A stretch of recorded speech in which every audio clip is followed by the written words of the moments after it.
পরমা, তোমরা কেন শুধু শুধু ওকে বকা দাও? ও তো কারোর কোনো ক্ষতি করে না। অনু আরুষের চাচাতো বোন। সে এই বাড়িতে একমাত্র মানুষ যে আরুষের দিকে মায়ার চোখে তাকায়। অনুর কথা শুনে সায়েম তার ছেলের হাসি হাসে। ক্ষতি করার মুরুদ লাগে অনু? ওর সেই মুরুদটুকুও নেই। ও হলো একটা মেরুদণ্ডহীন প্রাণী। আরুষ খাওয়া শেষ করে নিঃশব্দে উঠে পড়ে। সে নিজের ভাঙা ঘরে গিয়ে ঢোকে। ঘরটা অন্ধকার। সে বাতি জ্বালায় না, জানালার ধারে গিয়ে দাঁড়ায়। বাইরের অন্ধকার তাকে হাত ছানি দিয়ে ডাকে। আরুষের হাতের তালুতে একটা পুরনো ক্ষত। সে সেখানে আঙুল বোড়ায়। এই ক্ষতটা তাকে মনে করিয়ে দেয় তার প্রাক্তন প্রেমিকা তুলির কথা। সেই রাতটার কথা, যখন একদল পিচাস তার সাজানো পৃথিবীটা ছারখার করে দিয়েছিল। হঠাৎ তার ফোনের স্ক্রিন জ্বলে ওঠে। কোনো নাম্বার নেই, শুধু একটা সংকেত। আরুষের চেহারার সেই অসহায় ভাবটা নিমিষেই মুছে যায়। তার চোখের মনি এখন স্থির এবং শীতল হয়ে ওঠে। সে আলমারির পেছনের একটা গোপন ড্রয়ার খোলে। সেখান থেকে বের করে আনে চকচকে একটি ছুরি এবং ছোট্ট একটি সিরিঞ্জ আর একটি পিস্তল। একটু আগে তার ফোনে আসা মেসেজটা পড়ে ও। আজ রাতে শহরের সবচেয়ে বড় ড্রাগ ডিলার শওকতকে নরকে পাঠাতে হবে। সে সাবলীলভাবে জানালার গ্রিল খুলে বাইরে বেরিয়ে যায়। কেউ টের পায় না। এই আরুষকে এই বাড়ির কেউ চেনে না, কারণ তার নাম সাইলেন্ট কিলার। মাফিয়া জগতে যার নাম শুনলে বাঘা বাঘা ডনদের কপালে খাম ছোড়ে। শহরের এক বিলাসবহুল ভিলার পেছনে আরুষ এখন ছায়ার মতো মিশে আছে। শওকত তার গার্ডদের বিদায় দিয়ে নিজের ঘরে ঢোকে। সে জানে না মৃত্যু তার ঠিক পেছনেই দাঁড়িয়ে আছে। আরুষ কোনো শব্দ না করে ঘরের ভিতর ঢোকে। শওকত যখন আয়নার সামনে দাঁড়িয়ে নিজের চেহারা দেখছে, ঠিক তখনই আরুষ তার পেছনে এসে দাঁড়ায়। কে তুমি? এখানে কিভাবে এলে? আরুষ কোনো উত্তর দেয় না। সেই শওকতের চুলের মুঠি ধরে মাথাটা পেছনের দিকে টেনে আনে। শওকত চিৎকার করতে চায়, কিন্তু আরুষ নিমিষেই তার গলার নলিটা হালকা করে চিরে দেয়। পুরোটা না, শুধু এইটুকুই, যাতে সে আওয়াজ করতে না পারে, কিন্তু প্রচন্ড ব্যথায় ছটফট করে। অসহায়ত্ব খুব খারাপ জিনিস, তাই না শওকত? আমার তুলিও ঠিক এভাবেই চিৎকার করতে চেয়েছিল, কিন্তু তোরা করতে দিসনি। আরুষের কণ্ঠস্বর একদম নিচু, যেন কোনো পবিত্র মন্ত্র জপ করছে। সে শওকতের চোখের পাতা দুটো টেনে ধরে, তারপর সিরিঞ্জটা ধীরে ধীরে তার চোখের ভেতরে ঢুকিয়ে দেয়। শওকতের শরীর ধনুকের মতো বেঁকে যায়। লাল রক্ত আর চোখের জল মিশিয়ে একাকার হয়ে যায়। আরুষ খুব ধীর গতিতে ছুরিটা দিয়ে শওকতের বুকের চামড়া ছাড়াতে শুরু করে। ডার্ক রুমের আবছা আলোয় বীভৎসভাবে রক্ত ঝরছে। সে শওকতের হৃৎপিণ্ডটা এখনো স্পন্দিত অবস্থায় দেখতে চায়। একটু ধৈর্য ধর, মরে গেলে তো সব শেষ। আমি চাই তুই প্রতিটা সেকেন্ড যন্ত্রণা অনুভব কর। মাংস কাটার শব্দটা পাচ্ছিস তো? রুমের ভিতর এখন কেবল কাঁচা মাংস কাটার চপচপ শব্দ আর শওকতের গোঙানি শোনা যাচ্ছে। আরুষ নিখুঁতভাবে শওকতের আঙুলগুলো একটা একটা করে কেটে আলাদা করে দেয়। তার মুখে কোনো ঘৃণা নেই, বরং এক অদ্ভুত প্রশান্তি। খুন করা তার কাছে এক শৈল্পিক নেশা। কাজ শেষ করে সে ড্রয়ার থেকে একটা দামি মদ বের করে মেঝের রক্তের উপর ঢেলে দেয়। নরকের আগুনেও যেন তোর তৃষ্ণা না মেটে। ভোর হওয়ার আগেই আরুষ আবার তার ঘরে ফিরে আসে। রক্তমাখা কাপড়গুলো সে বিশেষ কেমিক্যাল দিয়ে পুড়িয়ে ফেলে। তারপর আবার সেই ছেঁড়া লুঙ্গি আর পুরনো গেঞ্জিটা পরে নেয়। জানালার গ্রিলটা লাগিয়ে সে বিছানায় শুয়ে পড়ে। একটু পরেই দরজায় কড়া নাড়ার শব্দ হয়। আরুষ ভাইয়া ওঠো, বড় মা আবার চিৎকার করছে। সকালের নাস্তাটা জলদি সেরে নাও, নইলে কপালে জুটবে না। আরুষ দরজা খোলে। তার চোখ দুটো এখন টকটকে লাল। সে খুব অসহায় ভঙ্গিতে অনুর দিকে তাকায়। অনু, সারা রাত ঘুমাতে পারিনি, খুব মাথা ব্যথা করছে। মা কি আমাকে বকছে? অনু আরুষের কপালে হাত রাখে। তার খুব মায়া লাগে এই ছেলেটার উপর। কেন যে সবাই একে এত ঘৃণা করে অনু বুঝতে পারে না। না বকবে না, আমি আছি তো। তুমি হাত মুখ ধুয়ে এসো। অনু চলে যাওয়ার পর আরুষ আয়নার সামনে দাঁড়ায়। আয়নায় সে নিজের প্রতিফলন দেখে। সেখানে কোনো অসহায় যুবক নেই। সেখানে দাঁড়িয়ে আছে এক ভয়ঙ্কর দানব, যার রাজত্ব রাতের অন্ধকারে। মাফিয়া জগতের সম্রাট, যাকে কেউ কোনোদিন স্পর্শ করতে পারবে না। শহরের পুলিশ মহলে হুলস্থুল পড়ে গেছে। শওকতের লাশ উদ্ধারের পর বড় বড় অফিসারদের হাত পা কাঁপছে। লাশের ধরন দেখে বোঝা যাচ্ছে এটা কোনো সাধারণ মানুষের কাজ নয়, এটা সেই সাইলেন্ট কিলারের কাজ। কিন্তু সাইলেন্ট কিলার কে, সে দেখতে কেমন কেউ জানে না। সে একটা ছায়ার মতো যা কেবল রক্ত ঝরিয়ে মিলিয়ে যায়। আরুষ ডাইনিং টেবিলে গিয়ে বসে। আজ সকালে সাইম খবরের কাগজটা টেবিলে আছাড় মারে। দেখেছো মা, শহরে নাকি এক ভয়ঙ্কর খুনি এসেছে। বড় বিজনেসম্যান শাহতুক সাহেবের মতো মানুষকে কিভাবে মেরেছে ভাবা যায় না। পুলিশ নাকি একটাও ক্লু পাচ্ছে না। আল্লাহ জানে আমাদের মতো সাধারণ মানুষের কি হবে। ওরে আরুষ, তুই তো আবার সারাদিন বাইরে বাইরে থাকিস। তোকে যদি খুন করে ফেলে তবে তো আপদ বিদায় হবে, কিন্তু মরার আগে বাড়িতে পুলিশ নিয়ে আসিস না যেন। আরুষ ভাতের গ্রাস মুখে নিয়ে মাথা নাড়ে। সে খুব নিচু স্বরে বলে, আমি খুব সাবধানে থাকি মা, আমাকে কেউ মারবে না। সাইম একটা তাচ্ছিলের হাসি দেয়, তারপর বলে, তোকে মারতে যাবে কোন পাগল? তুই তো মরা মানুষের সমান। তোকে মারা আর সময় নষ্ট করে একই কথা। আরুষ মনে মনে হাসে। সাইম জানে না যে এই মুহূর্তে সে যার সামনে বসে দম্ভ দেখাচ্ছে সে চাইলে কয়েক সেকেন্ডের মধ্যে পুরো বাড়িটা রক্তগঙ্গায় ভাসিয়ে দিতে পারে। কিন্তু আরুষ তা করবে না। তার লক্ষ্য আরো বড়। তাকে সেই মূল ভিলেনকে খুঁজে বের করতে হবে, যে তুলির ঘটনার পেছনের মূল হোতা, যার পাওয়ার আর ক্ষমতা পুরো দেশকে শাসন করে। অনু একপাশে দাঁড়িয়ে আরুষের খাওয়া দেখছে। তার কেন যেন মনে হয় আরুষের এই শান্ত চোখের আড়ালে অনেক বড় কোনো আগ্নেয়গিরি লুকিয়ে আছে। সে আরুষের কাছে গিয়ে বসে। ভাইয়া, তুমি কি আজ বিকেলে বাজারে যাবে? আমার কিছু জিনিস দরকার ছিল। হ্যাঁ যাব অনু, তুই লিস্ট করে দিস। আরুষ অনুর দিকে তাকায়। অনুর চোখে সে ভালোবাসা দেখতে পায়। এই একটা জায়গা যেখানে আরুষ কিছুটা দুর্বল হয়ে পড়ে, কিন্তু পরক্ষণে সে নিজেকে শক্ত করে। প্রেম তার জীবনে নিষিদ্ধ। সে এক অন্ধকার পথের যাত্রী। বিকেলে আরুষ যখন বাজারের দিকে যায় তখন তাকে কেউ লক্ষ্য করে না।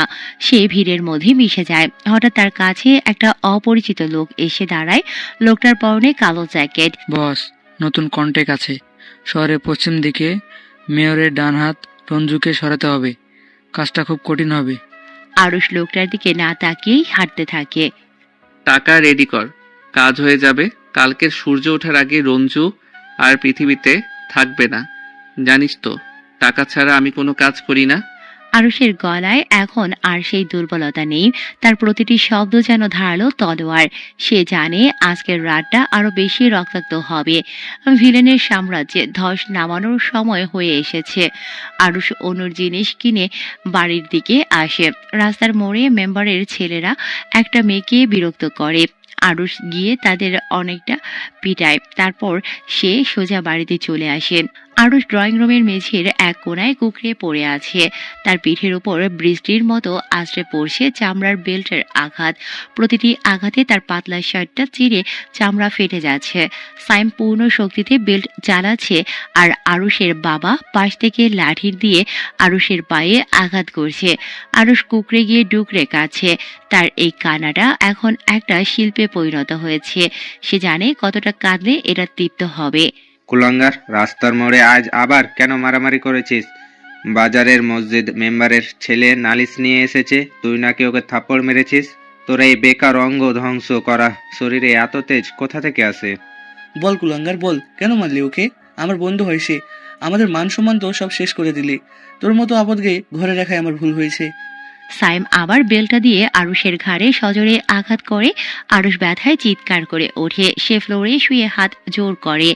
আমায় মেরো না ভাইয়া, ও রাস্তায় একটা মেয়েকে খুব বাজে কথা বলছিল, তাই সহ্য করতে পারিনি। আর হবে না ভাইয়া, এবারের মতো মাফ করে দাও। আরুষের মা রান্নাঘর থেকে বের হয়ে এসে এক বালতি ময়লা পানি আরুষের গায়ের উপর ঢেলে দেয়। সে ঘৃণায় মুখ কুঁচকে তাকাচ্ছে। তোর মতো কুলাঙ্গারের জন্ম দিয়েই আমি পাপ করছি। নর্দমার কীটের মতো ধুকে ধুকে মরবি। যা এখান থেকে। আজ রাতে তোর কোনো খাবার নেই। বাড়ির কুকুরটা খাবে, কিন্তু তুই খাবি না। অনু দৌড়ে এসে আরুষকে আগলে ধরে। সে আরুষের রক্তাক্ত পিঠ দেখে শিউরে ওঠে। তার চোখের পানি টপ টপ করে আরুষের গায়ে পড়ছে। বড় মা, তোমরা কেন ওকে এভাবে মারছো? ও তো বলছে ও আর করবে না। ওর শরীর দিয়ে রক্ত বের হচ্ছে। প্লিজ তোমরা থামো। অনু, তুই ওর জন্য মায়া দেখাবি না। ও একটা বীজ বৃক্ষ।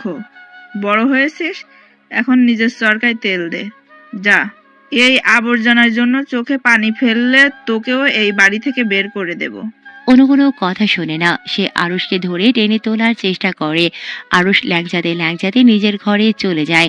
দরজা বন্ধ করার পর মুহূর্তেই আরুষের চেহারার সেই করুণ আর আর্তনাদ মেশানো ভাবটা উধাও হয়ে যায়। সে মেঝের উপর খুব স্বাভাবিকভাবে বসে। পিঠের জ্বালা তাকে বিচলিত করে না। সে আয়নার সামনে দাঁড়িয়ে নিজের ছেঁড়া শার্টটা খুলে ফেলে। আয়নায় নিজের পেশিবহুল শরীরটা দেখে সে। সেখানে নতুন ক্ষতের পাশে অসংখ্য পুরনো ক্ষতের দাগ। সে একটা ড্রয়ার খুলে খুব দামি একটা স্প্রে বের করে পিঠে ছিটিয়ে দেয়। নিমিষেই ব্যথা উধাও হয়ে যায়। আরুষ আলমারি থেকে একটা কালো টি শার্ট বের করে পরে। তার চোখ এখন আগুনের মতো জ্বলছে। ফোনটা ভাইব্রেট করে ওর সে পকেট থেকে একটা ছোট্ট ডিভাইস বের করে কানে দেয়। বস, আজকের কাজটা কি হলো? টাকা পেয়েছি 30 লাখ।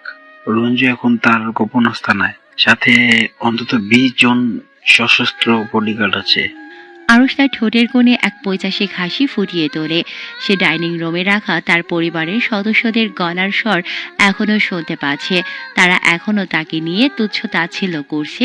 আরুষ নিচু স্বরে বিড়বিড় করে, তোরা জানিস না তোদের এই বেকার ছেলে আজ রাতে কত লিটার রক্ত ঝরাবে? সে জানালার গ্রিল ধরে ঝুলে নিচে নেমে যায়। অন্ধকার রাত তাকে আপন করে নেয়। কিছুক্ষণ পর আরুষ শহরের এক পরিত্যক্ত জুট মিলের সামনে পৌঁছায়। এটাই রঞ্জুর আস্তানা। রঞ্জু হল স্থানীয় মেয়রের ডান হাত এবং একজন দুর্ধর্ষ অপরাধী। তার হাতে অনেক মানুষের রক্ত। আরুষ দেয়াল বেয়ে ছাদে উঠে পড়ে। তার হাতে এখন দুটো বিশেষ ধরনের নখলা গ্লাভস। সে ছাদ থেকে সরাসরি ড্রপ দিয়ে ভেতরে ঢোকে। দুজন গার্ড কিছু বোঝার আগেই আরুষ তাদের গলার নলি কামড়ে ধরার মতো করে ছিঁড়ে ফেলে। কোনো শব্দ হয় না, শুধু রক্তের একটা হালকা তপ্ত ধারা ফ্লোরে গড়িয়ে পড়ে। আরুষ একে একে ভেতরে ঢুকতে থাকে। সে কোনো অস্ত্র ব্যবহার করছে না। সে তার হাত আর দাঁত দিয়ে পশুর মতো ছিঁড়ে ফেলছে প্রতিটি বাধা। রঞ্জু তখন নিজের রুমে বসে মদ্যপান করছে। আরুষ লাথি দিয়ে দরজাটা ভেঙে ফেলে। রঞ্জু চমকে উঠে নিজের পিস্তল বের করার চেষ্টা করে, কিন্তু আরুষ চোখের পলকে তার কবজিটা ধরে মটকে দেয়। রঞ্জুর হাড় ভাঙার শব্দটা পুরো রুমেই প্রতিধ্বনিত হয়। তুই আমাকে মারবি? তোর এত সাহস কোত্থেকে আসে রে, শুয়োরের বাচ্চা? আরুষ রঞ্জুকে মেঝেতে ফেলে তার বুকের উপর পা দিয়ে চেপে ধরে। সে রঞ্জুর একটা কান ধরে হ্যাঁচকা টান দিয়ে ছিঁড়ে ফেলে। রক্তে আরুষের হাত ভিজে একাকার। রঞ্জু আর্তনাদ করতে চাইলে আরুষ তার মুখে নিজের বুট জুতোটা চেপে ধরে। চুপ করে থাক কুত্তা। তোর মতো জানোয়ারদের জন্য মৃত্যুটা অনেক সহজ হওয়া উচিত নয়। আমার তুলিকে যখন তোরা ছিঁড়ে খাচ্ছিলি তখন ওর চিৎকার কি শুনতে পেয়েছিলি? আরুষ পকেট থেকে একটা সরু তার বের করে রঞ্জুর গলার চারিপাশে পেঁচিয়ে ধরে। সে তারটা এমনভাবে টানে যাতে রঞ্জুর শ্বাস পুরোপুরি বন্ধ না হয়, কিন্তু প্রতিটা নিঃশ্বাস নিতে তার কলিজা ফেটে যায়। আরুষ একটা ছুরি বের করে রঞ্জুর গায়ের চামড়া খুব পাতলা করে চিরতে থাকে, ঠিক যেমনটা বাড়িতে তাকে বেল্ট দিয়ে মারা হয়েছে। আমার পিঠে আজ খুব দাগ পড়েছে জানিস। আমার বাবা ভাই মেরেছে, তাদের রাগ আমি তোর উপর মেটাবো। তুই হবি আমার আজকে রাতের ক্যানভাস। আরুষ খুব নৃশংসভাবে রঞ্জুর পেটের মাঝখান দিয়ে ছুরি চালিয়ে দেয়। ভুঁড়িগুলো সব বাইরে বেরিয়ে আসে। রঞ্জু এখনো বেঁচে আছে। সে যন্ত্রণায় ছটফট করছে আর গোঙাচ্ছে। আরুষ তার শরীর থেকে একে একে আঙুলগুলো কেটে আলাদা করে রঞ্জুর নিজের মুখের ভেতরেই ঢুকিয়ে দেয়। খা, এগুলো তো তোরই শরীরের অংশ। কেমন স্বাদ? পুরো রুমটা এখন একটা কসাইখানা। আরুষ যখন দেখলো রঞ্জু শরীর আর নিতে পারছে না, তখন সে রঞ্জুর চোখ দুটো আঙুল দিয়ে উপড়ে ফেলে। তারপর তার মাথার একটা মোক্ষম আঘাত করে খুলিটা চুরমার করে দেয়। কাজ শেষ করে আরুষ খুব শান্তভাবে একটা রুমাল দিয়ে নিজের হাত মুছিয়ে সে রুম থেকে বের হওয়ার সময় মেঝের রক্ত নিজের জুতোর ছাপ ফেলে আসে না। সে অত্যন্ত দক্ষ। ভোর হওয়ার ঠিক আগে আরুষ বাড়ির পেছনের জানালার কাছে পৌঁছয়। সে দেখতে পায় অনু জানালার পাশে বসে আছে, তার হাতে ব্যান্ডেজ আর মলম। মেয়েটা সারা রাত ঘুমোয়নি। আরুষ একটা দীর্ঘশ্বাস ফেলে। সে নিজেকে আড়াল করে পাশের পাইপ বেয়ে নিজের ঘরে ঢুকে সে দ্রুত নিজেকে পরিষ্কার করে বিছানায় শুয়ে পড়ে। ঠিক 10 মিনিট পরেই দরজায় ধাক্কা পড়ে। সাইমের গলা শোনা যায়। এই আকুরমো ওঠ, বাজারে যাবি, আর আমাদের দোকানের মাল নামাতে হবে। কুলি হিসেবে তোকে নিয়ে যাব, কিছু টাকা সাশ্রয় হবে। আরুষ চোখ মুছে খুব অসহায় মুখে দরজা খুলে সে কাঁপা কাঁপা গলায় উত্তর দেয়। ভাইয়া, সারা শরীর খুব ব্যথা করছে, আজ কি না গেলে হয় না? সাইম আরুষের কলার চেপে ধরে একটা ঝাঁকুনি দেয়। বেশি কথা বললে আবার মার খাবি, চল বলছি। আরুষ মাথা নিচু করে সাইমের পেছনে হাঁটতে থাকে। অনু দূর থেকে তা দেখে ডুকরে কেঁদে ওঠে। সে বড় মার কাছে গিয়ে অনুনয় করে। বড় মা, ওকে মেরো না, ও তো অসুস্থ, আমি কাজ করে দেবো ওর বদলে। তুই থামতো অনু, ওকে দিয়ে কায়িক পরিশ্রম না করালে ওর তেজ কমবে না। তুই গিয়ে ঘরের কাজ কর। আরুষ যখন বাজারের দিকে যাচ্ছে তখন চারিদিকে পুলিশ আর মিডিয়ার ভিড়। রঞ্জুর মৃত্যুর খবর সারা শহরে আগুনের মতো ছড়িয়ে পড়েছে। মাফিয়া জগতের সবাই স্তব্ধ। রঞ্জুর মতো দুর্ধর্ষ এক মাফিয়া লোককে এভাবে ছিঁড়ে খুঁড়ে মারার ক্ষমতা কেবল একজনেরই আছে, সে সাইলেন্ট কিলার। আরুষ সাইমের পেছনে বস্তা কাঁধে নিয়ে হাঁটছে। তার পিঠের ক্ষতগুলো থেকে রক্ত গড়িয়ে শার্ট ভিজে যাচ্ছে, কিন্তু সে মুখে একটু শব্দ করছে না। সে তাকিয়ে আছে আকাশের দিকে, সেখানে সূর্যের আলো ফুটেছে, কিন্তু আরুষের মনে এখন কেবলই অন্ধকার।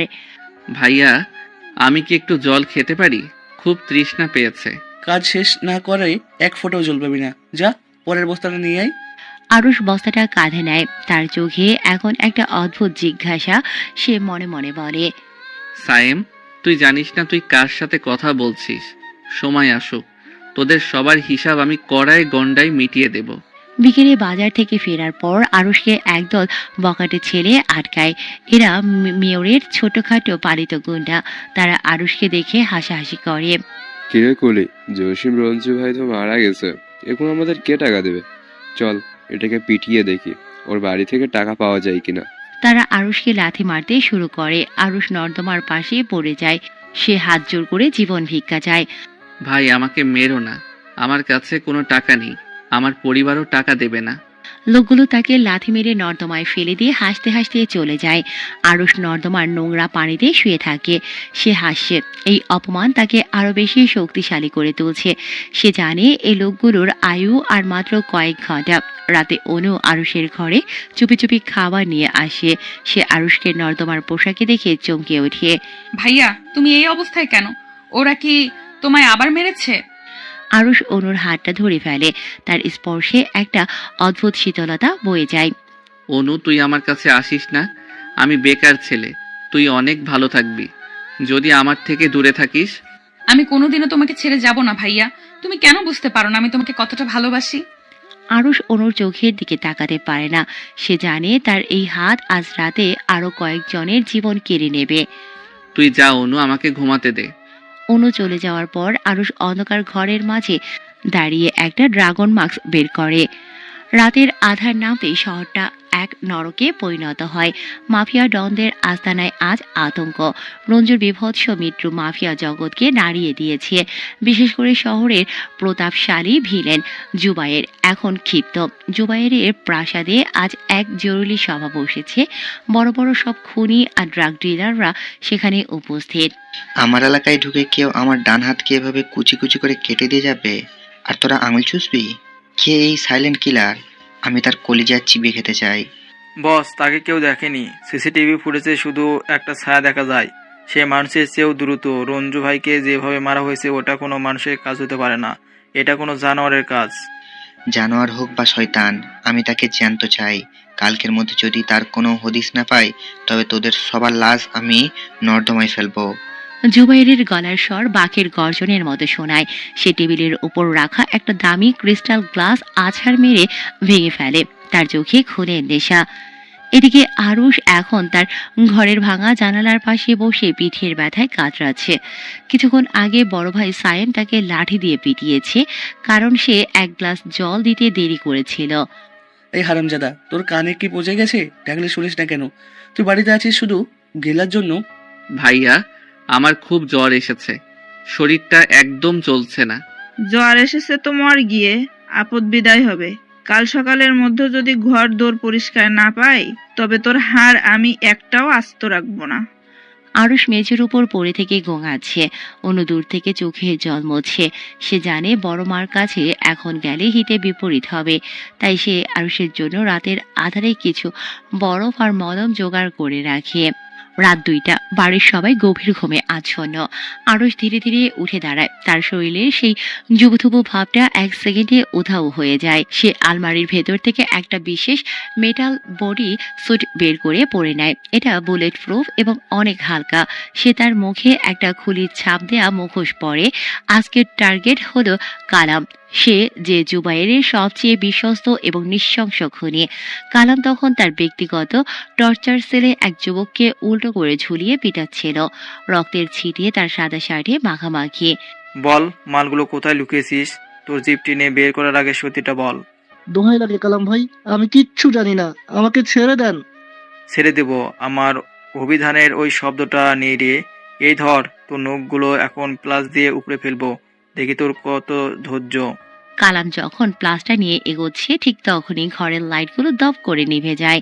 পুরো টর্চার সেল ঘুটঘুটে অন্ধকারে ডুবে যায়। কি রে, জেনারেটরও চলছে না কেন? কে আছিস বাইরে? জলদি লাইট জ্বালা। বাইরে থেকে কোনো উত্তর আসে না, শুধু একটা অদ্ভুত ঘরে শব্দ শোনা যায়, যেন কেউ ভারী কিছু মেঝেতে টেনে নিয়ে যাচ্ছে। কালাম তার কোমরের পিস্তলটা বের করে অন্ধকারে লক্ষ্যহীনভাবে তাক করে। কে রে ওখানে? সামনে আয়। কাপুরুষের মতো অন্ধকারে লুকিয়ে আছিস কেন? ঠিক এমন সময় কালামের কানের কাছে খুব ফিসফিস করে একটা কণ্ঠস্বর ভেসে আসে। তুই কি খুব ভয় পাচ্ছিস কালাম? ভয় পাওয়াটা ভালো। এটা মানুষের শেষ মুহূর্তের সবচেয়ে বড় উপহার। কালাম চমকে পেছন ফিরে গুলি চালায়, কিন্তু সেখানে কেউ নেই। হঠাৎ একটা অন্ধকার হাত কালামের কবজিটা ধরে ফেলে এবং এক ঝটকায় হাড় ভেঙে দেয়। কালামের চিৎকার করার সুযোগ পাওয়ার আগেই আরুষ তার মুখটা চেপে ধরে। আজ তোকে আমি একটা খেলা দেখাবো। তুই তো মানুষের নখ উপড়াতে খুব ভালোবাসিস, তাই না? আরুষ কালামকে হিস্ট্রি নিয়ে গিয়ে সেই লোহার চেয়ারে বসায়। সে কালামের 4 হাত পা শিকল দিয়ে বেঁধে ফেলে। তারপর লাইটটা জ্বলে ওঠে। কালাম দেখতে পায় তার সামনে দাঁড়িয়ে আছে এক ভয়ঙ্কর মূর্তি, যার সারা শরীর কালো কাপড়ে ঢাকা এবং মুখের খুলির মাস্ক। তুই কি সেই সাইলেন্ট কিলার? তুই এখানে কিভাবে ঢুকলি? আমার বাইরের গার্ডরা কোথায়? তোর গার্ডরা এখন নরকের গেটে টোকেন কাটার লাইনে দাঁড়িয়ে আছে। তুইও যাবি, তবে একটু পরে। আগে তোর হাতের এই আঙ্গুলগুলো দিয়ে শুরু করি। আরুষ টেবিল থেকে সেই প্লাসটা তুলে নেয়। সে কালামের বুড়ো আঙুলের নখটা খুব ধীরে ধীরে টেনে তুলতে শুরু করে। কালামের গলার রগগুলো ফুলে ওঠে, চোখ দুটো ঠিকরে বেরিয়ে আসতে চায়। বিভৎস যন্ত্রণায় সে কাতরাচ্ছে। প্লিজ আমাকে মেরে ফেল, আমাকে এভাবে কষ্ট দিস না। মেরে তো ফেলবই রে শুয়োর, কিন্তু তোর পাপের পাল্লাটা বড্ড ভারী। আমার তুলিকে যখন তোরা এই টর্চার সেলে এনেছিলি, সেও কি এভাবে মরতে চেয়েছিল? আরুষের কণ্ঠস্বর এখন বরফের মতো শীতল। সে কালামের বুকের চামড়া দিয়ে একটা নকশা কাটতে শুরু করে। কাঁচা মাংস কাটার চ্যাচ চ্যাচ শব্দে রোমটা ভারী হয়ে ওঠে। আরুষ একটা হাতুড়ি বের করে কালামের হাঁটুর মালাই চাকি দুটো গুঁড়ো করে দেয়। কালাম যন্ত্রণার চোটে জ্ঞান হারায়। আরুষ তার মুখে লঙ্কার গুঁড়ো মেশানো জল ঢেলে দেয়, যাতে সে আবার জেগে ওঠে। ঘুমালে চলবে না কালাম, এখনো তোর জিভটা কাটা বাকি। তুই অনেক মিথ্যে বলেছিস জুবাইরকে, এবার একটু সত্যিটাও অনুভব কর। আরুষ কালামের জিভটা টেনে বের করে একটা কাঁচি দিয়ে মাঝখান দিয়ে চিড়ে দেয়। গলগল করে রক্ত ঝরছে কালামের মুখ দিয়ে। পুরো ফ্লোর এখন রক্তের পুকুর। আরুষ কাজটা শেষ করে কালামের গলার নলিটা খুব আয়েশ করে কেটে দেয়। ভোর হওয়ার আগেই আরুষ বাড়ির পেছনের আম গাছ বেয়ে নিজের ঘরে ঢুকে সে দ্রুত পোশাক বদলে ফেলে। তার হাত কাঁপছে না, বরং এক অদ্ভুত তৃপ্তি তাকে ঘিরে ধরেছে। সে আয়নার সামনে দাঁড়িয়ে নিজের সেই অসহায় চেহারাটা আবার ফিরিয়ে আনে। সকালে বাড়িতে আবার শোরগোল। আরুষের মা আরুষকে ঘুম থেকে টেনে তোলে। এই অলক্ষণে ওঠ, আজ অনুর বাবা আসছে, বাড়িতে মেহমান আসবে, আর তুই রাজপুত্রের মতো ঘুমাচ্ছিস? যা বাজার থেকে দই আর মিষ্টি নিয়ে আয়। আরুষ চোখ কসলাতে কসলাতে উঠে বসে। তার পিঠের ব্যথাটা আজ আরো বেড়েছে। সে খুব কাচুমাচু করে বলে, মা, আমার কাছে তো টাকা নেই। সাইম এসে আরুষের গালে একটা কষে থাপ্পড় মারে। টাকা কোথা থেকে আসবে? তুই কি আয় করিস? এই নে টাকা, আর সাবধানে যাবি, রাস্তায় যেন কোনো ঝামেলা না শুনি। আরুষ থাপ্পড় খেয়ে মেঝের উপর পড়ে যায়। সে হাত দিয়ে গাল ঘষতে ঘষতে টাকাটা তুলে নেয়। অনু দরজার আড়াল থেকে সব দেখছে। সে আরুষের কাছে দৌড়ে আসে। ভাইয়া, তোমার খুব লেগেছে? মা আর সায়াম ভাইয়া কেন যে এত নিষ্ঠুর? থাক অনু, আমি তো অপদার্থ, ওদের রাগ হওয়াটাই স্বাভাবিক। তুই চিন্তা করিস না, আমি ঠিক আছি। আরুষ বাজারের দিকে হাঁটতে থাকে। চারিদিকে জুবাইরের লোকেরা তন্ন তন্ন করে খুঁজছে সাইলেন্ট কিলারকে। আরুষ তাদের পাশ কাটিয়ে খুব শান্তভাবে এগিয়ে যায়। সে জানে জুবাইর এখন পাগলা কুকুরের মতো আচরণ করবে, আর এটাই আরুষ চায়। জুবাইর যত বেশি ভুল করবে তার কাছে পৌঁছানো তত সহজ হবে। বাজারে বড় এক স্ক্রিনে খবর চলছে, কালামের মৃতদেহ পাওয়ার খবর। সারা শহর এখন আতঙ্কে কাঁপছে। পুলিশের আইজিপি বিবৃত দিচ্ছেন যে এই খুনি অত্যন্ত দক্ষ এবং ভয়ঙ্কর। সে হলো সাইলেন্ট কিলার। আরুষ দইয়ের দোকানে দাঁড়িয়ে অপেক্ষা করছে। তার ঠিক পাশেই জুবাইরের কয়েকজন ক্যাডার দাঁড়িয়ে কথা বলছে। কালাম ভাইকে যেভাবে মেরেছে তা দেখে আমার নিজেকেই ভয় লাগছে রে। এই সাইলেন্ট কিলার কি আসলেই মানুষ? চুপ কর, বস শুনলে তোকেও মেরে ফেলবে। আমাদের এখন খুব সাবধানে থাকতে হবে। বস বলেছে আজ রাতে বড় কোনো চাল চালবে। আরুষ মিষ্টির প্যাকেটটা হাতে নিয়ে হাঁটা শুরু করে। তার কানে শুধু একটা কথাই বাজে, বড় কোনো চাল। সে মনে মনে হাসে। তুই যত বড় চালই চালিস না কেন জুবাইর, তোর শেষটা আমার হাতেই লেখা। তোর এই অন্ধকার সাম্রাজ্য আমি ধুলোয় মিশিয়ে দেব। বাড়িতে ফেরার পর অনু আরুষকে একপাশে ডেকে নেয়। ভাইয়া, আজ রাতে তুমি কোথাও যাবে না তো? আমার খুব ভয় লাগছে, চারদিকের পরিস্থিতি ভালো না। আমি কোথায় যাব অনু? আমার যাওয়ার মতো কোনো জায়গা আছে নাকি? আমি তো এই ঘরের কোণাতেই পড়ে থাকবো। অনু আরুষের চোখের দিকে তাকায়। সে সেখানে এক পলকের জন্য এক বিশাল শূন্যতা দেখতে পায়। সে আরুষের হাতটা শক্ত করে ধরে। আমি জানি না কেন, কিন্তু আমার মনে হয় তুমি তুমি অনেক কিছু লুকিয়ে রেখেছো ভাইয়া। আরুষ অনুর হাতটা আলতো করে সরিয়ে দেয়। বেশি কল্পনা করিস না অনু। আমি একজন অভাগা বেকার ছেলে, যার কারণে বাড়ির কেউ আমাকে দেখতে পারে না। এর বাইরে আমার কোনো পরিচয় নেই। আরুষ নিজের ঘরের দিকে চলে যায়। সে জানে অনু তার হৃদয়ের খুব কাছে চলে আসে, যা তার মিশনের জন্য বিপজ্জনক। তাকে কঠোর হতে হবে। আরুষ আজ সারাটা দুপুর রান্নাঘরের পাশে বসে বাসন মেজেছে। ওর মা তাকে দিয়ে সব মেহমানের এঁটো থালা পরিষ্কার করিয়েছে। সাইম তার বন্ধুদের সামনে আরুষকে নিয়ে তামাশা করেছে। বুঝলি, এই ছেলেটা হলো আমাদের বাড়ির পোষা প্রাণীর মতো। খেতে দিলে নেচ নাড়ে, আর না দিলে এক কোণে পড়ে থাকে। ওর কোনো বুদ্ধি নেই, তেজ নেই। আরুষ একটা কথাতেও প্রতিবাদ করে না। সে শুধু এঁটো ভাতের থালাগুলো ঘষে ঘষে পরিষ্কার করে। তার আঙুলের নখ দিয়ে রক্ত বের হচ্ছে, কিন্তু সে সেদিকে তাকায় না।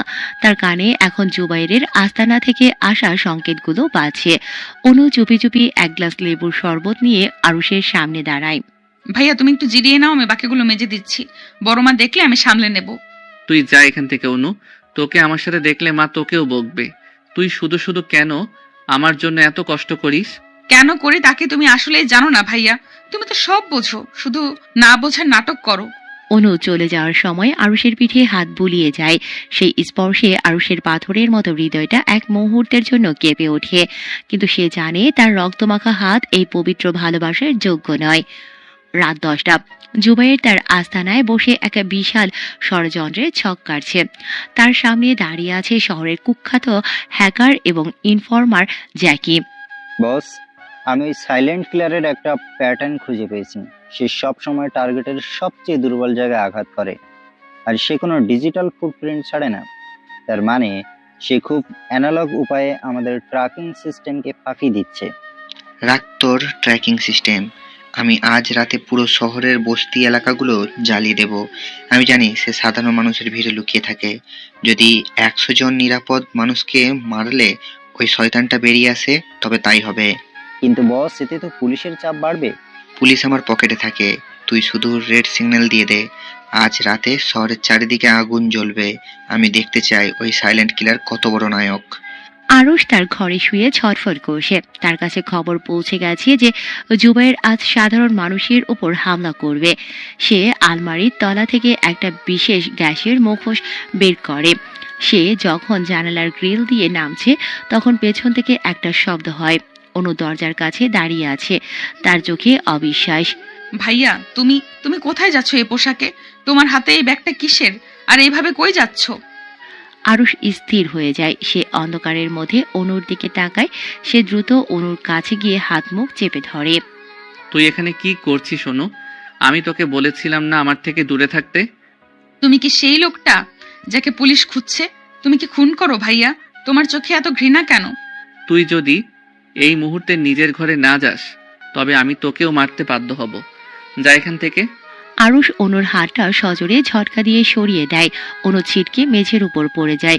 সে ডুকরে কেঁদে ওঠে, কিন্তু আরুষ পেছন ফিরে তাকায় না। সে জানে আজ রাতে মায়া দেখালে হাজার হাজার মানুষ মারা যাবে। শহরের বস্তি এলাকায় তখন জুবাইরের গুন্ডারা পেট্রোল ঢালছে। বৃদ্ধ, শিশু আর নারীরা আতঙ্কে চিৎকার করছে। জুবাইরের ক্যাডার রতন হাতে একটা মশাল নিয়ে হাসছে। সবাই জ্বলে ছাই হয়ে যাবি। তোদের মাঝেই তো ওই খুনিটা লুকিয়ে আছে, তাই না? বের কর ওকে, নইলে তোদের সবার কবর এখানেই হবে। রতন যখন মশালটা একটা কুড়ে ঘরের দিকে ছুঁড়ে মারতে যাবে, ঠিক তখনই একটা চাকরি এসে তার কবজিটা দেহ থেকে আলাদা করে দেয়। রতনের হাতটা মশাল সহ মাটিতে পড়ে যায়। সে যন্ত্রণায় আকাশ ফাটানো চিৎকার দেয়। কে কে তুই? সামনে আয়। অন্ধকারের ভেতর থেকে আরুষ ধীরে ধীরে বেরিয়ে আসে। তার সারা শরীর কালো বর্মের মতো পোশাকে ঢাকা, হাতে রক্তমাখা সেই চাকতি। তুই কি খুব আগুন ভালোবাসিস রতন? আজ আমি তোকে আগুনের স্বাদ দেব। জুবাইরের আরো 10-12 জন গুন্ডা আরুষকে ঘিরে ফেলে। তারা বৃষ্টির মতো গুলি চালাতে শুরু করে। সে ডিগবাজি খেয়ে তাদের মাঝখানেই ঢুকে পড়ে। সে তার 2 হাতে থাকা ধারালো ব্লেড দিয়ে একে একে সবার গলার নলি চিরতে শুরু করে। রক্তের ফিনকি ছিটকে চারিদিকে, কারো চোখে উপচে পড়ছে, কারো আঙুলগুলো খ্যাচ খ্যাচ করে কেটে পড়ছে। আরুষ এক একজনকে ধরছে আর বীভৎসভাবে তাদের শরীর থেকে অঙ্গ প্রত্যঙ্গ আলাদা করছে। একজনের চোয়াল ধরে সে এমন এক টান দেয় যে পুরো নিচের মাড়িটা ছিঁড়ে বেরিয়ে আসে। আর্তনাদ করার শক্তিও তাদের নেই। তুই তো মানুষকে পুড়িয়ে মারতে চেয়েছিলি, তাই না? আরুষ রতনের চুলের মুঠি ধরে তাকে টেনে নিয়ে যায় একটা জ্বলন্ত পেট্রোল ড্রামের কাছে। সেই রতনের মাথাটা ধরে সেই ফুটন্ত তেলের ভিতর চুবিয়ে ধরে। রতনের চামড়া পুড়ে যাওয়ায় চরচর শব্দ আর সেই পোড়া মাংসের গন্ধে বাতাস ভারী হয়ে ওঠে। আরুষ একদম শান্ত, সে যেন কোনো গবেষণাগারে কাজ করছে। আজকের এই আলোতে তোকে খুব সুন্দর লাগছে রতন। দেখ তোর চোখগুলো কিভাবে গলে বেরিয়ে আসছে। সবগুলো লাশ সেখানে স্তূপ করে আরুষ জুবাইরের জন্য একটা বিশেষ বার্তা রেখে যায়। সে রক্তের উপর আঙুল দিয়ে লেখে, তোর সময় শেষ। ভোর হওয়ার আগে আরুষ বাড়িতে ফিরে। সে খুব ক্লান্ত, তার সারা শরীরে রক্তের ছিটে। সে ঘরে ঢোকা মাত্রই দেখে অনু বসে আছে, তার চোখের নিচে কালি। সে সারা রাত কেঁদেছে। তুমি ফিরে এসেছো। আমি সারা রাত তোমার জন্য দোয়া করেছি। তুমি যাই হও ভাইয়া, তুমি আমার কাছে আমার আরুষ ভাইয়া। আরুষ অনুর সামনে ধপ করে বসে পড়ে। সে হঠাৎ করে ভেঙে পড়ে। সে অনুর কোলে মাথা রেখে ফুপিয়ে কাঁদতে শুরু করে। এই কান্নাটা অভিনয় নয়, এটা দীর্ঘদিনের জমে থাকা কষ্ট। আমি একটা দানব হয়ে গেছি অনু। আমি আর মানুষ নেই, আমার হাত শুধু রক্ত চেনে। আমি তোমাকে আবার মানুষ বানাবো ভাইয়া, তুমি শুধু আমার হাতটা ছাড়বে না। ঠিক এই সময় দরজার ওপাশে ভারী জুতোর শব্দ শোনা যায়। সায়েম আর তার বাবা ঘরে ঢুকছে। আরুষ দ্রুত নিজেকে সামলে নেয় এবং বিছানায় শুয়ে কান্নার অভিনয় করতে থাকে। এই যে নবাবজাদা, ওঠো, আজ মেয়রের লোক আসবে তদারকি করতে। বাইরে অনেক ঝামেলা হয়েছে। তুই গিয়ে উঠোনের ময়লাগুলো পরিষ্কার কর। আর অনু, তুই এখানে কি করছিস? সাইম আরুষের কাঁধের ক্ষতের উপর একটা জোরে লাথি মারে। আরুষ ব্যথায় কুকিয়ে ওঠে। ভাইয়া, কাল রাত থেকে আমার শরীরটা খুব খারাপ। আমি কি একটু ঘুমাতে পারি না? বেশি কথা বলিস না, উঠ বলছি। তোকে আজ সারাদিন রোদে দাঁড়িয়ে থাকতে হবে। মেহমানদের জুতো পরিষ্কার করাই কাজ তোর। আরুষ কাঁপতে কাঁপতে উঠে দাঁড়ায়। সে যখন উঠে নিয়ে গিয়ে জুতো পরিষ্কার করতে শুরু করে, তখন তার চোখের কোণা দিয়ে পানি গড়িয়ে পড়ছে। মেয়রের লোকেরা তাকে দেখে হাসাহাসি করছে। তারা জানে না এই ছেলেটাই কিছুক্ষণ আগে তাদের সঙ্গীদের নরকে পাঠিয়ে এসেছে। জুবাইর যখন রতনের লাশের খবর পায়, তখন সে রাগে পাগল হয়ে যায়। সে তার ড্রয়িং রুমের সব ফার্নিচার ভেঙে চুরমার করে দেয়। সে আমার ক্যাডারদের এভাবে মেরেছে, সে কি আমাকে চেনে? আমি শহরটা শ্মশান বানিয়ে দেবো। জ্যাক, ওই সাইলেন্ট কিলারের কোনো প্রিয়জন কি আছে? কাউকে কি সে ভালোবাসে? বস, আমি একটা তথ্য পেয়েছি। রতনের লাশের কাছে একটা চেইন পড়েছিল, তবে সেটা কার বুঝতে পারছি না। সময় লাগবে সেটা কার বের করতে। জলদি কর জ্যাক। জুবাইর আর কিছু বলে না। বাড়িতে আজ উৎসবের আমেজ। সাইমের এক বড় ব্যবসায়িক বন্ধু আসবে মেয়রের সাথে। আরুষকে আদেশ দেয়া হয়েছে সে যেন ড্রয়িং রুমে উকি না দেয়। তাকে রান্নাঘরের পেছনে বসে কয়লা দিয়ে কড়াই মাজতে হচ্ছে। তার সারা শরীরে ছাই আর ময়লা। মা এসে বলে, এই অকম্মা, হাত কি চলে না? ওইদিকে মেহমানরা চলে এসেছে, তোকে দেখলেই আমাদের ইজ্জত থাকবে না। কাল রাতে তুই নাকি মারামারি করে আবার নর্দমায় পড়েছিলি, পাড়ার লোকে সিসি করছে। আমি তো কিছু করিনি মা, ওরা আমাকে শুধু শুধু ধাক্কা দিয়ে ফেলে দিয়েছে। আরুষ কাপা কাপা গলায় মিথ্যা বলে। তার পিঠের চামড়া কালকের আঘাতে চিড়ে গেছে, কিন্তু সে খুব অসহায় ভঙ্গিতে কয়লা ঘষতে থাকে। অনু দূর থেকে সবকিছু দেখে, আরুষের পাশে এসে বসে। সে আরুষের ময়লা হাত দুটো নিজের হাতের ভেতর নেয়। ভাইয়া, আমি জানি কাল রাতে বস্তিতে যারা হামলা করেছিল তাদের তুমিই মেরেছো। তুমি কেন নিজেকে এইভাবে কষ্ট দিচ্ছ? এই পশুর মতো আচরণগুলো কেন সহ্য করছো? আরুষ চারপাশে একবার তাকিয়ে নেয়। কেউ নেই দেখে সে অনুর দিকে স্থির চোখে তাকায়। তার চাহনিতে এখন আর কোনো অসহায়ত্ব নেই, বরং এক গভীর বিষাদ। অনু, তুই খুব ছোট, এই রক্তের জগৎটা খুব নোংরা। এখানে একবার পা দিলে আর ফেরার পথ থাকে না। তুই যা এখান থেকে। আমি যাব না। তুমি আজ আমাকে বলবে তুমি কেন এমন হয়ে গেছো, কেন তুমি এই অন্ধকার পথে পা দিলে। তোমার চোখের এই আগুন তো বেকারত্বের নয় ভাইয়া, এটা প্রতিহিংসার। আরুষ কিছুক্ষণ চুপ করে থাকে, তারপর তার দীর্ঘদিনে জমে থাকা পাথরটা সরায়। সে পকেট থেকে একটা ছোট্ট লকেট বের করে, যা রক্তে কিছুটা বিবর্ণ। আজ থেকে 3 বছর আগের কথা। তুলি ছিল আমার পৃথিবী।